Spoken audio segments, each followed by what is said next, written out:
I just had a couple of comments. So we talk a lot about when it comes to USC's roster. We talk a lot about Miller Moss, a lot about the skill players. My first question is, what players do you think we may not have talked about that much, or may have been under the radar that you think could emerge this year and really have a significant impact on the team? And the second question I had was regarding the schedule. When I look at our schedule in the middle, we've got Wisconsin, Minnesota, Penn State, Maryland, Rutgers, Nebraska, and Washington. Which of those games do you think presents the biggest challenge to us as we go forward? And the last thing I'll say is, have you ever thought of asking D'Anton Lynn to come on the show for an interview? Because I think that'd be awesome to hear from him. I would love that, but especially so maybe sometime one day down the road in the off season, we'll go for that one. I would think that right now during the season, I don't think that would be an opportunity. You know what, Adam, just for you, I will go up and ask him just for the hell of it. I'm going to ask him. Why not? Right. He can just sit there and go, who the hell are you? That's fine. Right. He can do that. But we're going to ask him for you, Adam, because I'm not turning that down. You've been so good to our show. I've got no problem walking. Sorry, I'll put it through the proper channels through the SID and see if he's available for you. Personally, I will make I will make that request. No, well, again, I love the fact you support us financially, but I do mean this. I really, really love the guys that have been here from the very beginning. I love all you guys for being here on a Friday night. I really do. But there are a certain handful of you guys, 15, 20 you guys, you know who you are, that have been here for a couple of years now. And you guys have always been here, whether we have, 70, 80 people in the chat or we have 200. You guys have been here and it means a lot to me. And, Jeff, you're another one of them. Ralph Wolf, I'm looking at right now. He's not even a USC fan. He's a Michigan fan, but he's here like every single week. I want to stop now because people get mad at the people I'm leaving out.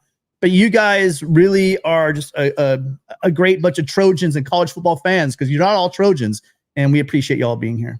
Matt, you want to hit the first one? So the first question was who do we see as someone that's going to be a breakout this year? I'll let you go first. Well, I think that, Adam, in terms of guys who aren't being talked about a whole lot, I think that, the two position groups that really stand out are defensive line and running back. And running back because, we need the offensive line, to be good in order for the running backs to be in the best chance to succeed. Also, the other part is that, as we've talked about in the off season here at the Voice of College Football, that last year was, Marshawn Lloyd, and 2022 was Travis Dye. USC basically went with a bell cow approach in the running back room, leaning on one guy for most of the carries, most of the big money leverage situations, third and short, fourth and short. And it's going to be interesting this year to see if USC finally uses more of a committee by approach. Obviously, Woody Marks is going to get most of the touches, but let's see how they spread it around in the room, and that might allow one of the unheralded running backs to come forth. And again, we're not evaluating these players. It's more just we haven't seen them get a lot of reps. And will that be a part of the story of this 2024 season, that guys not having had a lot of live reps in big situations, will they get significant opportunities to make their mark? That's going to be a story. And then defensive line, just because Coach Henne, woof woof, is he going to be able to do his developmental magic with someone who's flying way under the radar? So obviously you look at Bear Alexander, you look at Anthony Lucas, you look at the guys who figure to be good, but then is there going to be a guy who kind of sneaks up? And this week in practice, Tim could probably affirm this, but Kobe Pepe, he's been getting a lot of buzz. People are saying how hard he's working, how strong he looks. He could be that guy who kind of emerges from the shadows and gives USC some real added oomph on that defensive front. And really quickly, so a lot of you, it's been reported on pretty heavily. Lincoln Riley basically said that when he got to USC, Kobe Pepe, he didn't know if he was going to make it. He normally you wouldn't hear a coach single a guy out like this, but he said, he was probably in the worst shape of anybody on the team and wasn't sure if he'd make it. And I think that he said he leaned heavily on Coach Sean Newell, I believe. And it just shows you the grit and the fortitude this kid has to say, I am a Trojan.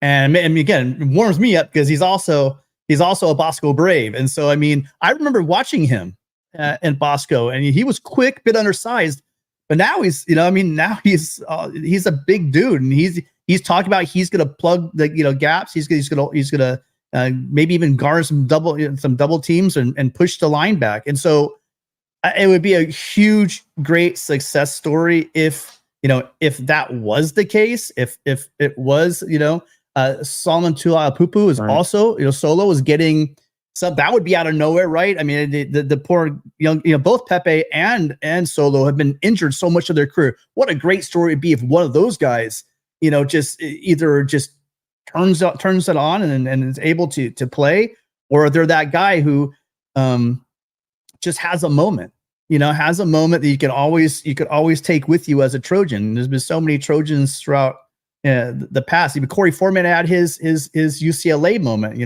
Everyone has those moments. I'm not saying that Corey unfortunately wasn't a big impact on the team, but those two guys have been talked about like they might make a big impact on this team. So it would be great to watch those guys. We've talked about the 4 wide receivers, the second-year wide receivers. So I'm going to leave them out, and I'm just going to throw it out there. I think I read your question as is who has the ability to have a come out of nowhere kind of thing. I think the fans have been on Mason Murphy for a while, but he's getting a lot of play. And I think it's too easy to say Page or Monheim, but the one guy that has the biggest chance to become a household name because he made a freaks list recently is Emmanuel Pregnon. That dude is strong, throwing up plates. He's just a freak strong.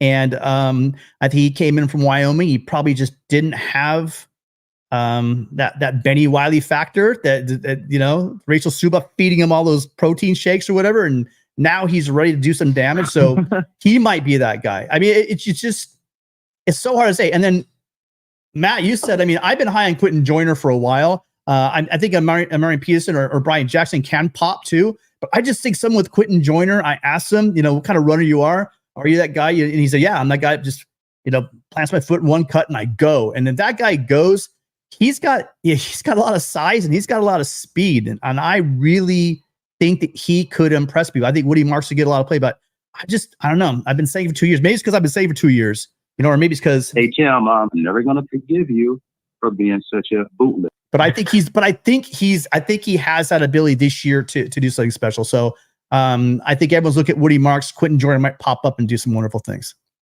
Oh, defensively, sorry. And defensively, Anthony Lucas. I think that he is also a guy ready to take that next step. Yeah. Okay. And Adam, you asked about the schedule. First off, a couple notes. Nebraska and Notre Dame both lost starting offensive linemen for the season this past week. So that's just kind of thing that's worth jotting down in your notebook, just as a little note, nothing more.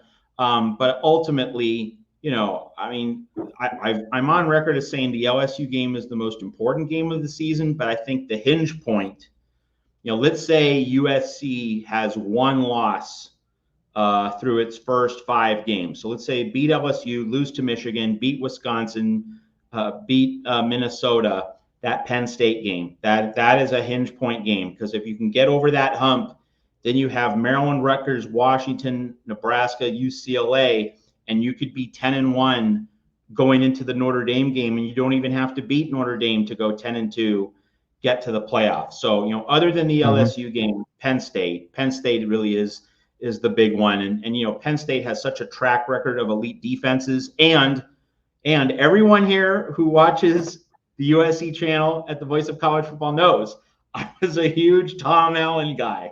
Like, I thought if you can't get Jim Leonard, bring in Tom Allen. So Penn State got Tom Allen, and you throw him against Miller Moss. So that's just going to be a really big test for the USC offense. and it's middle of the season. So like, you know, the schemes, the concepts, everyone's going to know them on each side. It's going to be a pure game. Whereas, you know, the Michigan game, like you could have a lot of early season anxiety, jitters, guys still trying to settle in. I know that Michigan plays Texas as its big non-conference test, much as USC has LSU, but it's still September 21st. And teams aren't all the way there a lot of the time on September 21st, but on October 12th, yeah, teams should know exactly what they're doing. Let's get it on Penn State, USC, strength against strength.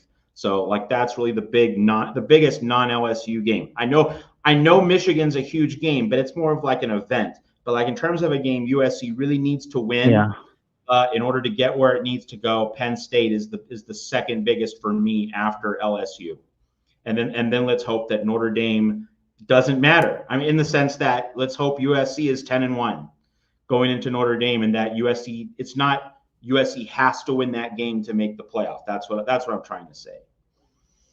Yeah. I mean, I'm taking Notre Dame over the Penn State game. Yeah, they have Tom Allen, but they also lost Manny Diaz last year, and then Manny Diaz had that defense just cracking last year. But I'm with you on Tom Allen. Yeah. I just, for me, so many reasons. One of the bigger reasons why I'm really looking and circling that Notre Dame game is one, because of last year, but that has nothing to do with that impact of this year. The thing I worry about is that late in the season, is this added depth we think that we found with these young guys, right? Are they going to be able to hold up? Because it's Notre Dame. Thank God we have them at home, right? We do have them at home, but they're going to have they always have a huge offensive line. And so I'm wondering, after 11 games, going through a hell of a physical schedule, will USC have the depth on that defensive line to make that game what we want to be and get our revenge against the Irish? So all great games. Look, I wouldn't look past any of these teams, really. By the time we get up to Husky Stadium, there's not a lot to work with. Fish brought a bunch of guys from Arizona. But who knows? Will Rogers with Fish. Who knows what might be going there? I know you're not high on him, Matt, but they could cause trouble as well. But it's definitely gonna be that Penn State game. But I'm gonna lean towards the Notre Dame game. Yeah. Well, guys, great responses. Thanks so much for taking my call. I'm really excited for the season. Great show as always, and I look forward to continuing to support you. So fight on and have a great evening. Adam, thank you for continuing to be our NIL director. We really appreciate it.